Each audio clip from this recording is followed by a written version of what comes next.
That is one of the mistakes in looking for a quote-unquote advanced civilization in the past, is that we tend to be looking for ourselves. Whereas it's possible for a civilization to be advanced in other ways. What is an advanced civilization? Are we really an advanced civilization? It's really important to understand that archaeology is often driven by accidental finds. I call us a species with amnesia because I think we've lost our memory of an entire episode of human history just being wiped completely from our memory. And until we recover our memory of that lost episode of human civilization, we will not be complete ourselves. We need to know who we are and where we came from. In the rugged landscapes of southwestern Turkey, the Lycian civilization remains one of history's mysterious marvels, famed for its breathtaking stone-carved tombs and complex societal structures. I think we're looking at hints and clues that something is missing in our story. But how did this ancient culture achieve such architectural feats, intricately carving entire complexes directly into sheer cliffs? As we delve into the ruins of Xanthos, Klos, and Mycenae, we uncover not only the technical prowess, but also the profound myths that propelled Lycia beyond mere survival, embedding it deeply in the tapestry of human heritage. Again, unfortunately, archaeologists largely sneer at myth. But I think the myths of the world, those that have survived, are the Hall of Records of the lost past. Nestled along the rugged southwestern coast of Turkey, Lycia is a region framed by mountainous terrain, dense forests and steep cliffs, which not only made it difficult to access, but also helped preserve its rich and distinct identity. This isolation meant that Lycia developed somewhat independently of its neighbors, cultivating a unique historical footprint that remained largely untouched until European explorers stumbled upon it. The first accounts of Lycia's mysterious ruins surfaced during the 18th century, when travelers like the French explorer Charles Texier and the English archaeologist Richard Pocock documented the extensive ruins, rock-cut tombs, and grand sarcophagi that dotted the landscape. Their writings sparked a wave of curiosity and set the stage for more focused explorations. If you wish to pass information to a distant future, you wouldn't be smart to just write it down.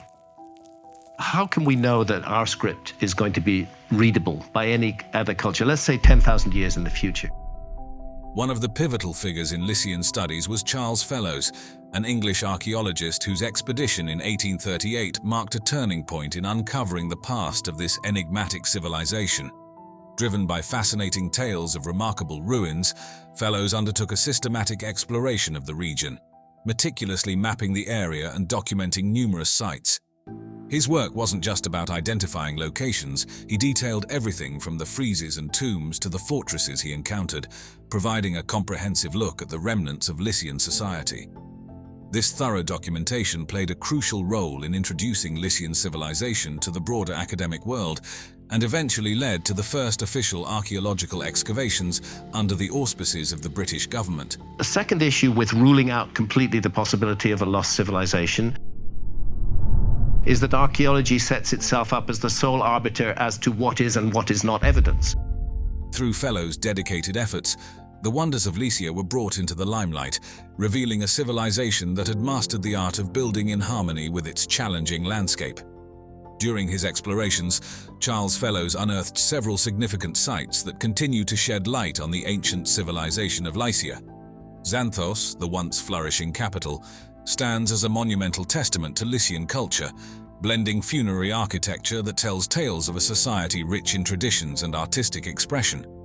Among its most notable structures is the Nereid monument, an elaborate tomb from around 400 BC, named after the sea nymphs that adorn its friezes. The detailed bas-reliefs depicting humans and gods illustrate a cosmopolitan blend of Lycian and Hellenistic styles, making Xanthos a treasure trove for historians and archaeologists alike. The site also boasts ruins of an acropolis, several Byzantine churches, and unique pillar tombs, offering a vivid glimpse into the past. There are unexplained issues in our past, which are presently not explained by the system that teaches us about the past. Moving on to Tlos, this city is another jewel in Lycia's archaeological crown, famed for its extensive tombs and a well-preserved acropolis.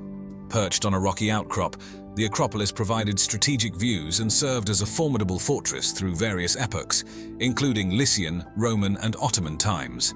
One of the city's most captivating tales revolves around the legendary hero Bellerophon, who, according to myth, tamed the winged horse Pegasus. His supposed tomb, marked by a striking relief of this mythical scene, highlights the fascinating intermingling of myth and mortuary traditions in Lycian culture. Tlos also featured a plethora of architectural wonders like an ancient theatre, Roman baths, and a stadium, underscoring its significance as a cultural and administrative hub. Further exploring the region, Mycenae, though less documented than Xanthos and Tlos, is critically important for understanding Lycian burial customs. The intricately carved tombs here are not just architectural feats, but also serve as a canvas for rich narrative reliefs and inscriptions in the Lycian language. These inscriptions are invaluable, providing insights into the social structures, laws, and daily life of the Lycian people, and offering a profound perspective on their linguistic and cultural landscape. Each of these sites, discovered or studied extensively by fellows, continues to offer invaluable insights into the ancient world, revealing the complexity and richness of Lycian society. When exploring the ancient burial practices of the Lycians in sites such as Xanthos, Tlos, and Mycenae, a fascinating contrast emerges with Egypt's Valley of the Kings. Both regions are renowned for their elaborate tombs designed to honor the deceased, yet they embody profoundly different architectural styles and cultural philosophies. The Valley of the Kings, with its subterranean tombs, was crafted to prepare for the afterlife and separate the dead from the living, reflecting a focus on the otherworldly. The Book of What is in the Duat, which you will find painted on the walls of many of the tombs in the Valley of the Kings. In stark contrast, Lycian tombs are monumental and highly visible within the landscape, signifying a different approach to death and remembrance where the dead remain a part of the community's everyday life, visible and integrated within their environment. The pivotal explorations by Charles Fellows not only brought these Lycian sites to the broader attention of the world, but also secured crucial interest and funding from institutions like the British Museum. His initial expeditions in the 1840s, sanctioned by the British government, eventually led to the transportation of significant artifacts, including pieces from the Nereid monument back to England. These artifacts would later become central exhibits at the British Museum, sparking debates about cultural heritage and the ethics of artifact repatriation. Fellows detailed his adventures and findings in An Account of Discoveries in Lycia, a publication that not only catalogued his discoveries, but also offered insights into the potential connections between the Lycian script and the early Greek alphabet. This hinted at a rich cultural interchange between the Lycians and their Greek neighbors, providing a deeper understanding of their interactions. The discoveries in Lycia filled significant gaps in our understanding of the Eastern Mediterranean's historical dynamics during antiquity, revealing a civilization that, while under the influence of Greek and Persian empires, forged a unique identity that integrated these influences into a distinct cultural and political framework. The architectural legacy of Lycia offers a fascinating glimpse into the region's unique identity and historical interactions. Among the most striking features of this heritage are the Lycian funerary monuments, particularly the rock-cut tombs that blend local and external influences beautifully. These tombs, intricately carved directly into the limestone cliffs of Lycia, often take the form of small temples or mimic traditional Lycian wooden houses, complete with detailed pediments, columns, and reliefs. The styles reflect both Greek and Persian influences, yet they maintain distinctive Lycian characteristics, portraying a society that was receptive to external ideas while fiercely preserving its independence. The house-type tombs, for instance, replicate the facades of Lycian wooden homes, featuring pseudo-beams and gabled roofs that echo the domestic architecture of the era. On the grander side, temple-type tombs imitate Greek temples with their intricate Ionic or Doric columns and richly decorated friezes, illustrating the cultural exchange between the Lycians and the Greeks. A prime example of this architectural marvel is the tomb of Amyntas in modern-day Phthia, dating back to the 4th century BC. This tomb stands out for its grand scale and detailed design, resembling a temple facade with two Ionic columns supporting a large pediment. The pediment and the tomb's inner chamber showcase the exquisite Lycian craftsmanship, adept at manipulating the region's limestone. An inscription in Lycian script above the doorway, identifying the tomb as the resting place of Amyntas, son of Hermagios, provides valuable insights into the personal identities and social structures of ancient Lycia. An interesting parallel can be drawn between the rock-cut tombs of Lycia and the renowned Nabatean city of Petra in Jordan. Both civilizations crafted elaborate structures into sheer rock faces, primarily for use as tombs or religious sites. While Petra is famous for its monumental scale and blend of Eastern and Hellenistic architectural styles, Lycian tombs are typically more modest in scale, but equally intricate in detail. Unlike Petra's tombs, which are part of a broader urban landscape, Lycian tombs are often standalone monuments set in remote cliff faces. As excavations in the region continue, archaeologists are moving beyond these iconic tombs to uncover urban centers, religious sanctuaries, and domestic structures, painting a fuller picture of daily life in ancient Lycia. Concurrently, there are ongoing efforts to preserve these deteriorating stone monuments, which are vulnerable to environmental and human-induced damage. The continued study of Lycia is reshaping historical narratives about the interactions between the Greek and Persian worlds, particularly through its unique blend of art and political structures, showing how Lycian culture managed to bridge East and West while maintaining a distinct identity. Indian culture is extremely ancient. We have to accept that civilization in India is at least 5,000 years old. That is one of the mistakes in looking for a quote-unquote advanced civilization in the past, is that we tend to be looking for ourselves. Whereas it's possible for a civilization to be advanced in other ways. Could the astonishing Kailasa Temple at the Ellora Caves, carved meticulously from a single massive rock, truly be the work of mere mortal hands? There is a particular seal that has survived, and it shows a figure which is recognizable as the god Shiva. This ancient architectural marvel, built in the 8th century under the patronage of King Krishna of the Rashtrakuta dynasty, stands as a monument not only to devotion and artistry, but also to an engineering prowess that seems almost superhuman. I think we're confronted by an enormous mystery with megalithic sites all around the world, and we don't understand them properly. With its elaborate carvings and grand scale, the Kailasa Temple has sparked a captivating debate. Was this colossal structure really constructed using primitive tools of the age, or does it bear evidence of intervention by an advanced civilization, possibly beyond our earthly realm? Some people think that the answer is extraterrestrial visitors. I don't think that's the answer, but who knows?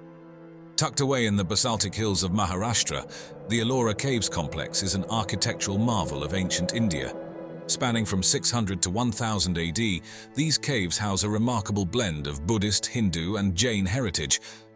Among them, Cave 16, better known as the Kailasa Temple, stands out as the crowning glory of the site. Historically referred to as Veral, the area's location along ancient north-south trade routes undoubtedly played a critical role in its development. The Kailasa Temple, known for being the largest monolithic rock excavation in the world, showcases the advanced state of engineering and architectural skills during the 8th century. This temple was not built but rather carved top-down from a single massive rock, requiring meticulous planning and execution that speaks volumes about the capabilities of its creators. There are unexplained issues in our past, which are presently not explained by the system that teaches us about the past. Under the patronage of King Krishna I of the Rashtrakuta dynasty, the temple was commissioned around the mid-8th century. King Krishna I, also known as Krishna Rajanam, embarked on this ambitious project to emulate the sacred Mount Kailash, the mythological abode of Lord Shiva. The temple not only served as a place of worship, but also as a demonstration of the power and artistic aspiration of the Rashtrakutas. During a period of British colonial expansion in India, British officers often ventured on expeditions for leisure and exploration. It was during one such excursion that the lush, overgrown vegetation of the Maharashtra region, which had concealed the Ellora Caves for centuries, finally gave way to one of the most significant archaeological discoveries in India. A lot of archaeology that gets done doesn't get done because of a targeted search.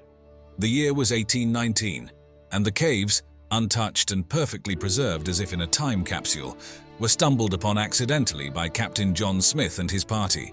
The discovery by Captain Smith wasn't merely about uncovering a lost site, it was a revelation that peeled back the layers of India's rich and ancient civilization, which had thrived long before European powers set foot in the region. As Smith entered the caves, he was confronted with the grandeur of India's past, an intact cultural heritage that spoke volumes of its historical depth and complexity. However, Captain Smith left behind more than just the memory of his discovery. In what is now viewed as an act of historical vandalism, he inscribed his name and the date on a pillar inside Cave 10. At the time, such actions were common among explorers, who often left their marks as records of their presence. This graffiti, though frowned upon today, provided a tangible record marking the European discovery of the site and has since become a point of contention in discussions about heritage preservation versus the historical markers of colonial exploration. Following this accidental discovery, there was a renewed interest in the Ellora caves, leading to more systematic explorations and excavations. The Archaeological Survey of India, established in 1861, took on the mammoth task of excavating and preserving these ancient sites. Their efforts were crucial in maintaining the structural integrity and historical accuracy of the caves as they faced the dual pressures of time and increasing tourism. Detailed studies and documentation efforts were spearheaded by early explorers and scholars like James Burgess and later Ghulam Yazdani. Their meticulous work in cataloguing the sculptures, iconography, and architectural styles has been compiled into extensive reports and books, which remain invaluable resources for Indological studies today. This comprehensive documentation helps ensure that the Ellora caves, including the magnificent Kailasa Temple, continue to be understood and appreciated not just as monuments, but as gateways to India's illustrious past. The Kailasa Temple, also known as Cave 16 at the Ellora Caves, truly stands as a testament to the ancient mastery of rock-cut architecture. This stunning structure isn't just a testament to grandeur, but also to a unique construction methodology that melds religious devotion with unmatched craftsmanship. Unlike traditional buildings constructed from the ground up, this temple was carved directly out of a single massive rock, a process that required not only extreme labor but also precise planning. The effort to remove approximately 200,000 tons of rock from the site underscores the monumental human endeavor that went into its creation, likely involving hundreds, if not thousands, of laborers across several generations. Ancient cultures all around the world preserved a memory of a high civilization, of prehistory.